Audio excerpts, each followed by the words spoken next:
Hello viewers, நான் Jose. Pakistan முன்னாள் பிரதமர் இம்ரான்கான் ஜெயிலில் அடித்து கொல்லப்பட்டார்னு நியூஸ் வெளியில் வந்திருக்கு.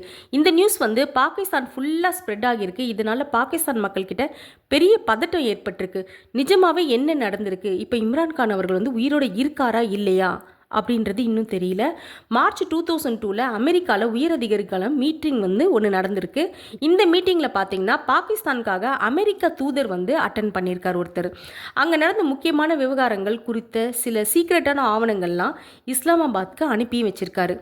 இம்ரான்கான் இஸ்லாமாபாத்தில் ஒரு கட்சி பொதுக்கூட்டத்தில் பேசுகிறப்ப என்னோட ஆட்சியை கவிழ்க்க வெளிநாட்டு சக்திகள் திட்டம் போடுறாங்க அப்படின்னு அவர் சொல்லிட்டு அவரோட ஷர்ட் பாக்கெட்டில் இருந்து ஒரு சின்ன பேப்பர் ஸ்லிப் எடுத்து காட்டார். அந்த பேப்பரில் என்ன எழுதியிருக்குன்னா, இம்ரான்கானை ஆட்சியிலேருந்து நீக்கப்பட்டால் எல்லாரும் மன்னிக்கப்படுவீங்க அப்படின்னு எழுதியிருக்கு. அந்த நாட்டு மக்கள்லாம் மன்னிக்கப்படுவாங்க அப்படின்ற மாதிரி எழுதியிருக்கு.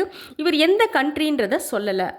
ஆனால் அமெரிக்கா ரொம்ப விமர்சித்து பேசுகிறாரு. அப்படி அதுவும் இல்லாமல் இந்த இன்சிடென்ட் பார்த்திங்கன்னா இம்ரான்கான் ஆட்சியிலிருந்து விலகிறதுக்கு பிஃபோராக நடந்திருக்கு. தனக்கு எதிராக நம்பிக்கையில்லா தீர்மானம் கொண்டு வரப்பட்டதன் பின்னணியில் அமெரிக்கா தான் இருக்குது அப்படின்றது இம்ரான்கானோட குற்றச்சாட்டாக இருக்குது. ஆனால் தனக்கு எதிராக எந்த சதி வேலை நடக்குது அப்படின்றத அவர் அமெரிக்கா தான் இந்த சதி வேலையை பண்ணுது, என்ன சதி வேலை நடக்குது அப்படின்னு தெரியல அப்படின்னு இருக்காரு. இதுக்கு அமெரிக்கா மறுப்பு தெரிவிச்சிருக்கு. இல்லவே இல்லை, நாங்கள் எதுவும் பண்ணல அப்படின்ற மாதிரி சொல்லியிருக்காங்க. பாகிஸ்தான் தூதர் இஸ்லாமாபாத்க்கு அனுப்பிய ரகசிய தூதரக கடிதங்களை அந்த நாட்டு பிரதமர் பொதுவெளியில் இப்படி பேசினதால் நாடு முழுவதும் பெரிய அதிர்வலை ஏற்படுத்தியிருக்கு. இதனால் இம்ரான்கான் பதவி பறிப்போனது.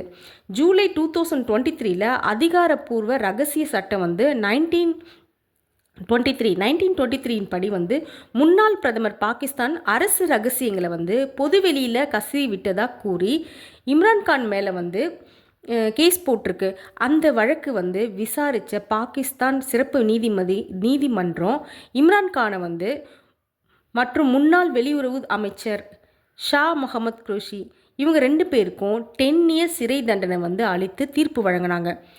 அதே மாதிரி 10 இயர்ஸ் தண்டனையும் கிடச்சிருக்கு. ஜெயிலில் இருக்கிற இம்ரான்கானுக்கு என்ன ஆச்சு, எங்கே இருக்கார் அப்படின்னு சோஷியல் மீடியாவில் கேள்வி மேலே கேள்வி எழுப்பப்பட்டுட்டே இருக்குது. இது மட்டும் இல்லாமல் இம்ரான்கான் அவரோட சிஸ்டர்ஸ் அவரை பார்க்குறதுக்கு ஜெயிலுக்கு போயிருக்காங்க. போன இடத்துல போலீஸாரால் தாக்கப்பட்டாங்க அப்படின்னு சொல்லப்படுது. ஜெயிலில் வச்சு இம்ரான்கானை கொலை செய்யப்பட்டாரா அப்படின்னு சோஷியல் மீடியாவில் ஷேர் பண்ணப்பட்டு வருது. ஏன்னா இம்ரான்கானை யாரும் பார்க்கவும் விட மாட்டுறாங்க. அவர் ரிலேட்டிவ்ஸ், அவரோட ஆதரவாளர்கள்லாம் அவருக்கு என்ன ஆச்சு அப்படின்னு கேட்டபடியே இருக்காங்களாம்.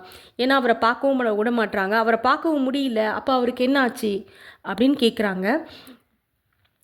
அவர் சிறையில் தான் அடித்து கொல்லப்பட்டாரா அப்படின்ற மாதிரி ஒரு கேள்வியெல்லாம் எழுப்புகிறாங்க.